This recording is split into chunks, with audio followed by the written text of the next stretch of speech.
We may not be feeling very thankful this morning for a variety of reasons, or much like singing or praising God.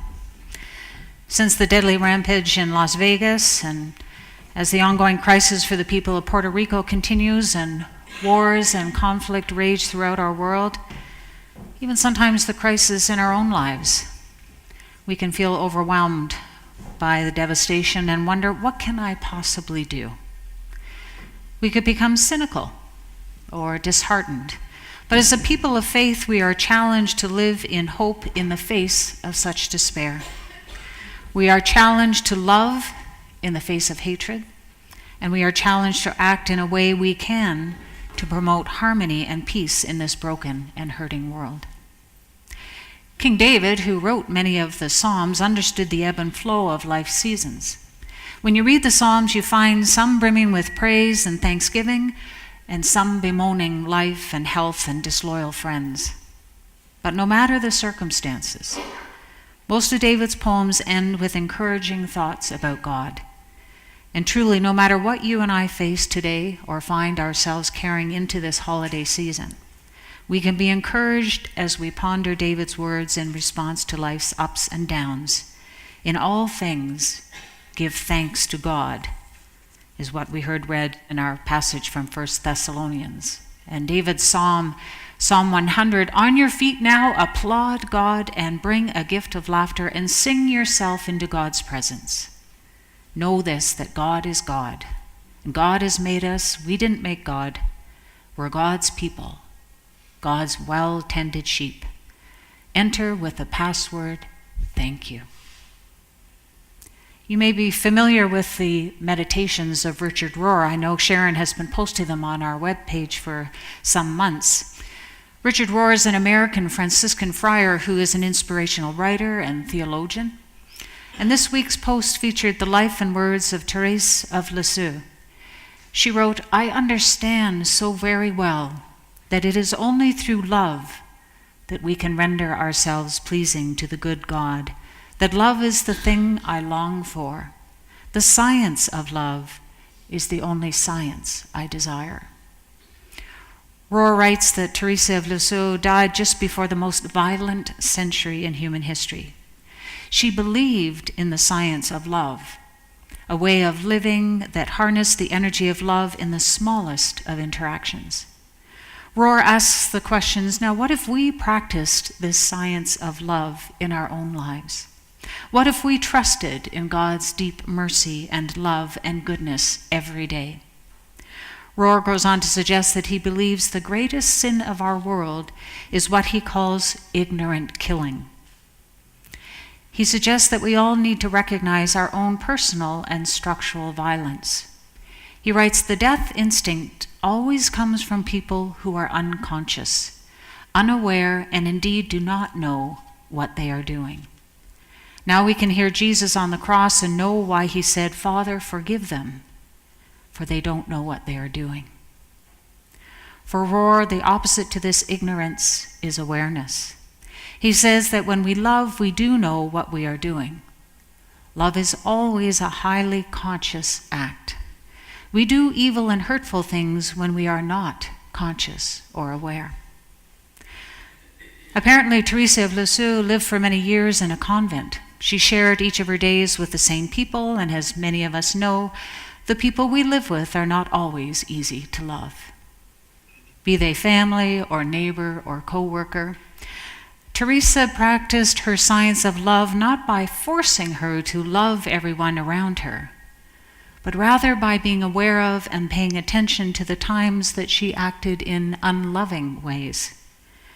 Her biographer, Joe Schmidt, wrote that through her prayerful self-reflection and self-awareness, Teresa learned how her own thoughts and emotions directed her actions. By being more aware, she was better able to act in loving ways, rather than critical, hurtful, or uncaring ways. By being aware of her thoughts and actions, she learned the ways that love is nurtured or blocked, how it grows and where it comes from. Her life indeed became a model of love and loving ways that inspired others. It seems to me that in our busy and often distracted lives, we act in unconscious ways. How many times have you said something, or I know I've said something, and I thought, oh, I didn't mean to say that. But we've said it, somebody else heard it, and we're aware we've perhaps hurt their feelings. So it seems that that is a way that we act in unconscious ways sometimes. Recently, I heard my adult children in a conversation, and they were talking, I'm wondering if my battery's going. When my adult children were talking among their friends, describing how when they commute into Toronto, some days they arrive at their destination and aren't sure how they got there, which is a very disturbing thing to hear your children talking about when you know that they're taking the 401. But I understood what they were saying. You and I have done that same thing. Our minds are on so many different things that we're not necessarily conscious of what we're doing at the moment. And I think much of our lives can be that way at times. We have so much on the go, such a long to-do list. Any of you retirees? Retirement really perhaps feels more like reworkment. For some people, that distracted and disconnected way of living can lead to, I think, such horrific events like what happened in Vegas. That gentleman, as calculating as his plans seem to have been, there seems to have been a great detachment, a lack of awareness of just how his actions were going to impact the lives of so many. And that's why we can't even imagine how he did such a thing. That shooting had to have been acted only by an individual who had lost awareness and was ignorant of the pain and devastation he was going to cause. Such a thoughtless and heartless act. Some might say a form of mental illness. He may not even have known what he was doing on some level. But it's hard to imagine hearing Jesus' words, "Forgive him, for he doesn't know what he's doing." In a book on Sabbath, Finding Rest, Renewal, Delight in Our Busy Lives, written by Wayne Muller, he writes about how we spend a lot of time grieving the loss of values that we as humans understand are essential for a good and worthy civilization. Values such as honesty and courage, kindness, civility, wisdom, compassion. He writes, these values can only be nourished in the soil of time and attention, and need experience and practice to come to harvest. He goes on to say that these are not commodities that can be bought or sold or invested. They cannot be manufactured, advertised, marketed. Our core human values, he says, the deepest and best of who we are, require the nourishment of time and care if we are to grow and flourish. It takes time and attention, experience and practice to nourish and grow these values. And yet time seems to what we have so little of these days. As a people of faith, I believe we are called to live with more awareness and attention to our lives and how we live them, to take the time to be aware. In each of our Sunday morning services, we have that time of silent reflection. It's not just a time for John and I to pause and think a little bit more about our sermon of that day. It really is a time to set apart and just be. Even to take 10 minutes out of our 24-hour day can make such a difference in terms of this practice of awareness. So I'd like us to do a little exercise in awareness for just a minute. In spiritual practices, it's often referred to as living with intention or mindfulness, and many of you may have experienced this already. It's a taking of time apart. It's a Sabbath time, and it's important because it forces us to step out of our routines and away from those distractions that can be more, so that we can be more focused and alert. And it helps us when we are in those busy, frantic days to just take that moment to pause. So I'd like to invite you to grab your apple in your hand. And in some traditions, I think in the Buddhist tradition, they actually use a raisin. So I thought, being Thanksgiving, it might be a little handier to have an apple in your hand rather than a raisin. But I'd like you just to take a moment to hold this apple in your hand and take a good look at it. And just, you can smell it. It was fresh from the Aberfoyle market yesterday. You can see what it feels like. You can imagine what it might taste like. You can be bold enough to take a bite if you wish, but if you want to just hold it in your hand, that's fine. And I'd like us to ponder the seed that was planted that ended up being this apple. And think about that seed, where it might have been planted, the soil it was put in, who cultivated that soil and prepared it for the planting. Once it started to grow, who was the person whose hand pruned that tree so that one day it would blossom and bring forth fruit such as this? Who looked after the picking of this apple? Was it a hand of an immigrant here just to do the harvest? Was it a local person, a senior couple just trying to hold on to their apple orchard?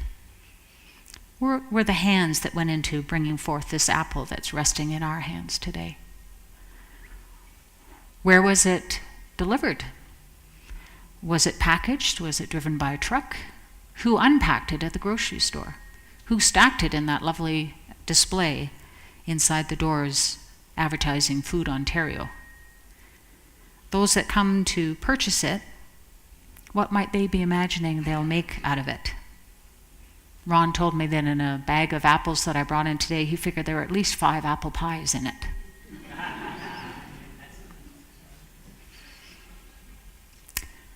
And who are the hands that perhaps might put together that pastry for that apple pie? And who's going to slice those apples and put them into that pie? And where's the oven that pie is going to bake in? And who's going to be able to share in the delicious taste of that apple pie once it's baked? Just one simple apple. It connects us to so many different steps and people. And so all of a sudden, it's not simply an apple anymore, is it? And if we take a moment in our lives to ponder whether it's over our morning coffee or our afternoon tea or a before bed toddy, let's take a moment to pause and think about all the things in our lives that come and have to happen in order for us to enjoy something as simple as a red apple. It's that kind of awareness, not only of the goodness and the blessings in our lives, but how we are so connected to one another in all the things that we do.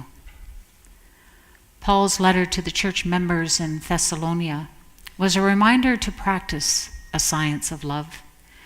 It was a reminder to be aware of the people around us and how we treat them, how we encourage and care for one another, how we challenge each other to live our best lives, and how to be grateful. Living lives of love and gratitude.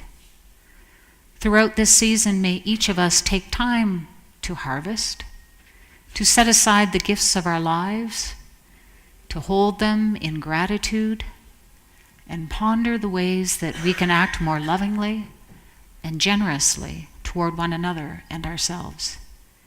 It is only by this self-awareness and love that we can faithfully live and heal the hurting places in our world and bring hope in these despairing times. Amen.